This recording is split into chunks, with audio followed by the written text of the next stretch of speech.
Well, good afternoon, one and all. It's good to be in this cosy little room.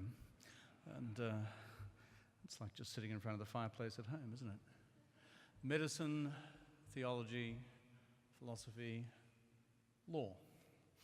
Well, three of those apply to the discussion we're about to have, and probably the fourth as well, as we reflect upon the impact on this earthly dominion of what we choose to do with the environment broadly as its custodians, and particularly with our forests.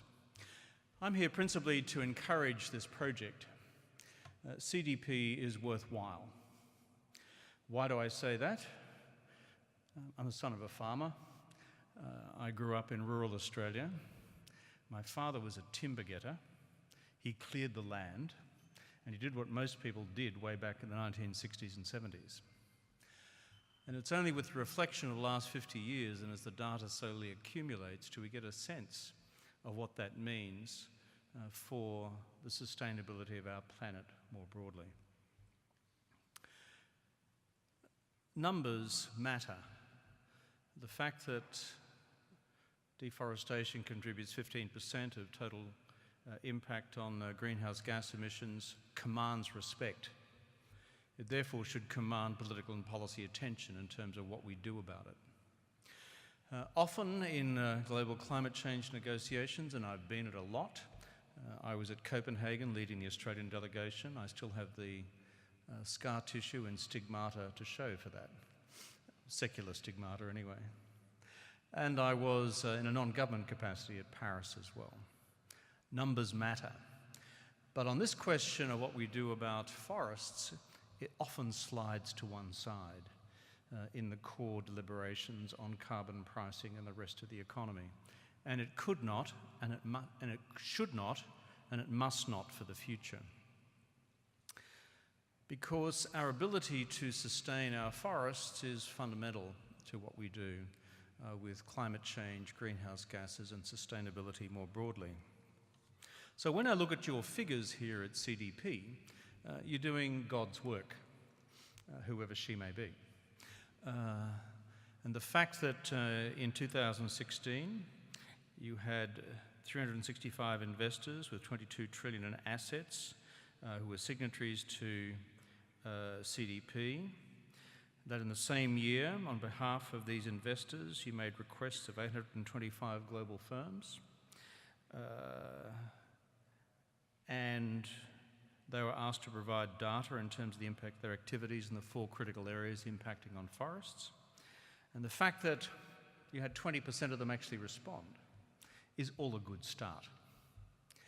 But where the rubber really hits the road now, my friends, is the context in which we now find ourselves with the political changes which are occurring in this country of yours called the United States of America. What will happen when President Trump finally marches into the White House, we do not know. He may tweet about it beforehand in this sector. Depends how active we all are in social media and following him and responding to him. And we've seen the ambiguity of his statements so far in terms of what he'll actually do in terms of the Paris Accord. Out, in, ignore, partially ignore, putting a blind telescope to the eye, we do not know. But can I simply say this to all of you who are engaged in this sector? The bottom line is this: whatever the political temperature is in Washington, and whatever the political season may be in terms of this question, the planet doesn't lie, our forests don't lie, and the data doesn't lie. And climate change is real. You're looking at a guy who was elected to the Prime Ministership of Australia, the world's 12th largest economy, on the basis of bringing in a carbon price and bringing in a mandatory renewable energy price, target I should say, and a range of other climate-related measures. Our Senate defeated carbon pricing twice before we finally brought in a carbon tax. We introduced a mandatory renewable energy target of 20% of total energy supply to be delivered by renewables by 2020. This was back in 2008. And we're on target to do that. We're now up to something in the vicinity of 16%, heading towards 22% by that year. and a range of other measures, including subsidies for poor households to install solar panels on their roofs and a range of other energy efficiency measures as well. But politics interferes and it changes. In the 2013 election, I came second. In other words, I lost. And the Conservatives who replaced me were elected on a platform not dissimilar to what Mr. Trump has been elected on. Climate politics in Australia is about as ugly, difficult, problematic, nasty, brutal as I've discovered it is here in the United States of America, having lived here now for the last couple of years. And so the Conservatives who replaced me then repealed the carbon tax and therefore our carbon pricing regime. What is interesting, however, for me, and what I think is relevant to a gathering such as this, is that when government policy settings change, it is a setback. But the bottom line is there is such a fundamental individual, social, community level and corporate level, shareholder-driven,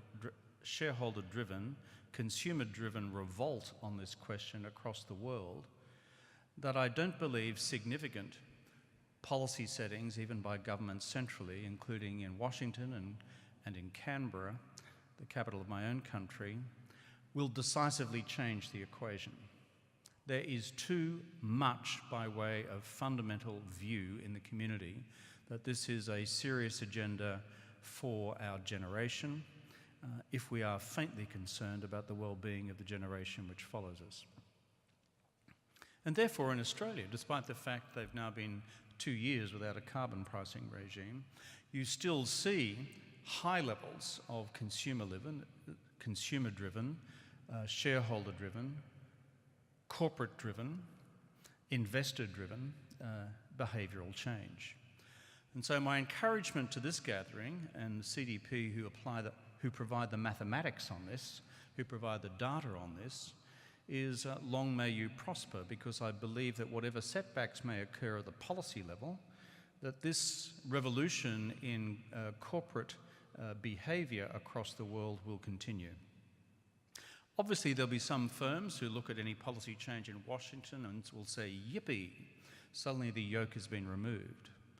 But my sense of this country, having lived here for a while now, is that the data is now so all-pervasive in the community that it's going to take a very brave corporate indeed to turn a blind eye to the sort of reporting which will be provided by CDP on forests and more broadly on carbon emissions. When you look more broadly at the question of climate change, for me this is my first passion in public political life and in policy life. And when I look at what's unfolding globally, I am both encouraged, I'm discouraged, I'm frightened, and I'm energised all at once. And most of us who are human beings, I think, share a similar range of experience. But it is great that through Paris, and it is great through the agreement that we achieved on the Sustainable Development Goals September last year, that we now have a robust international policy framework for action on climate change. It's something we were not able to achieve in Copenhagen in 2009. But we must also apply levels of scrutiny into what was achieved in Paris as well. Number one, we have now independently determined national commitments. Of course, the nomenclature around that particular phrase changes and evolves, but essentially these are voluntary targets, agreed to by states, declared as independent annexures to the agreement, and to which they will then work, deploying a range of policy tools and mechanisms available to them. But if you look at the totality of the carbon reduction commitments contained in Paris, it barely goes 1/3, not even 1/2 the way to that which we need to go in order to keep temperature increases globally within 2 degrees centigrade by century's end. On current trajectories, it will rise to at least 3 degrees plus, if all the individual national commitments are in fact honoured. So therefore, a high level of ambition will be required at subsequent meetings of the Conference of the Parties to lift that ambition in order to bring greenhouse gas reductions within 2 degrees centigrade ceiling. But here it brings us now to the second problem. Even those commitments which have been registered, how do we know that they're actually doing it? And this brings us on to the global version, the universal version, the comprehensive version of what you are seeking to do within the forest sector in this CDP exercise. The whole question of measurement, reporting and verification for carbon emissions worldwide is now the centrepiece of global policy debate. Unless there is robust reporting on this, then frankly our exercises internationally among governments will turn into a paper exercise. Providing robust data on what is actually being achieved on the ground by nation states in honouring their international commitments under the Paris Agreement will become core business. And therefore, if you look at what happened at Marrakesh just a couple of weeks ago at the Conference of the Parties, the whole agenda has become one whereby what was in past a debate about the level of national commitments has now become a central debate about the future of MRV, measurement, reporting and verification. This must be resolved, because if it is not effectively resolved, then it runs a risk of interfering with the integrity of carbon markets as they evolve more generally. Which brings me to the further point I wanted to make to you this afternoon, and that concerns the wonderful world of finance. International agreements, such as the ones I've just been talking about, are worth precisely this in the absence of money: a piece of paper. Money makes things happen. Regulations do, but money operating within regulations or within shareholder-driven or consumer-driven behaviours is what matters and changes behaviour. If we extend the canvas beyond forests and look at the totality of carbon emissions across the world at large, the key thing is this: global public finance available through the global public development banks is not really much more than about 10 drops of water or 10 buckets of water in the ocean of finance which is necessary to bring about real change. I won't bore you with the figures, but in order to give effect to the Sustainable Development Goals, we're looking at a necessary additional investment in infrastructure across the world annually of between 2 and 3 trillion US. This cannot happen off the back of the global development banks, the World Bank and its associated banks, national development banks and the rest. The balance sheet is not sufficient to sustain 1/10 of that amount, in fact, more likely to be considerably less. Which means that, analogous to the debate we're having here on forests in your important discussions here today, is what therefore needs to be done to harness global private finance, both from national sources and from international sources on large-scale infrastructure projects which deal with energy emission or energy efficiencies more generally. And that means, therefore, that the sorts of disciplines you're seeking to apply in relation to the corporates and investors in the forest sector will need to be applied more generally to the entire, let's call it, carbon-generating sector of the economy. When you look carefully at what is actually happening on the ground, this is often talked about, that is the use of global private capital in order to make a difference with carbon emissions across the global economy. But when you sit down and speak to individual financial houses about what they're actually doing on the ground so far, the work is limited. I sit, for example, on the advisory board of Morgan Stanley, the Sustainability Advisory Board on Morgan Stanley. And there you have a private financial institution here in New York, here in this great country called America, seeking to do its best in terms of funding projects which have an ability to meet sustainability criteria, including the question of carbon. But I know from my own experience there that we are so much at the beginning of this process, and that is coming from a bank which has been so much at the forefront of this process in leading the debate amongst corporations and financial institutions in this country. So we are barely beginning. What we therefore need to do as a corporate community, as a finance community, as a general community, is get very practical and get down and dirty in terms of what specific financial products are going to work with what series of bankable sustainability projects in which countries, in which markets in the world in order to make a material difference. We're not talking about philanthropy here.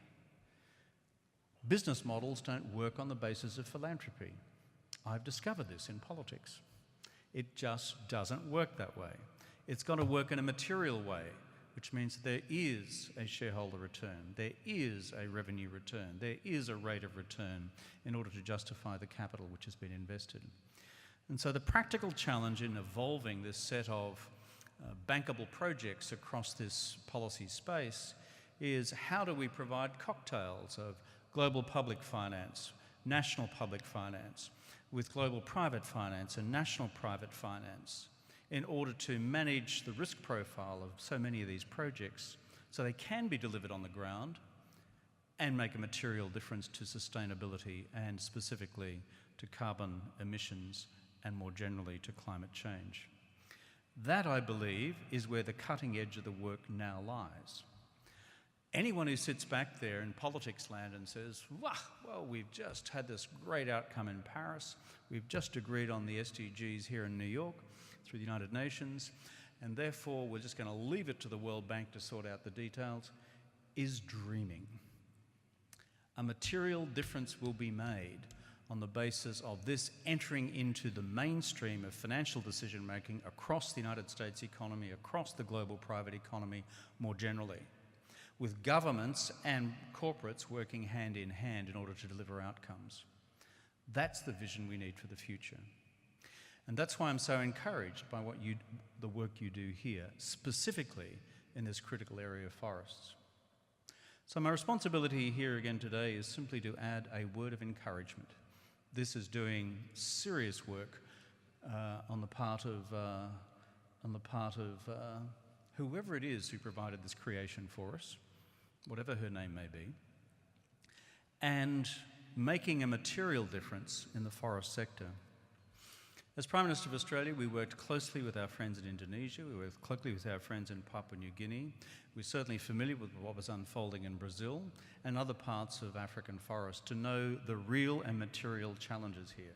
And they are vast, they are huge, and I recognise that. But they are capable of being overcome. And they are capable of being overcome if finance ceases to be delivered to projects which are massively destructive of existing forest reserves, which brings us back to this discipline of mathematics, this discipline of dealing with shareholder sentiment, this discipline of dealing with consumer sentiment. So my friends, whatever happens in DC in the weeks and months and years ahead, then I simply wish this great country of yours Godspeed.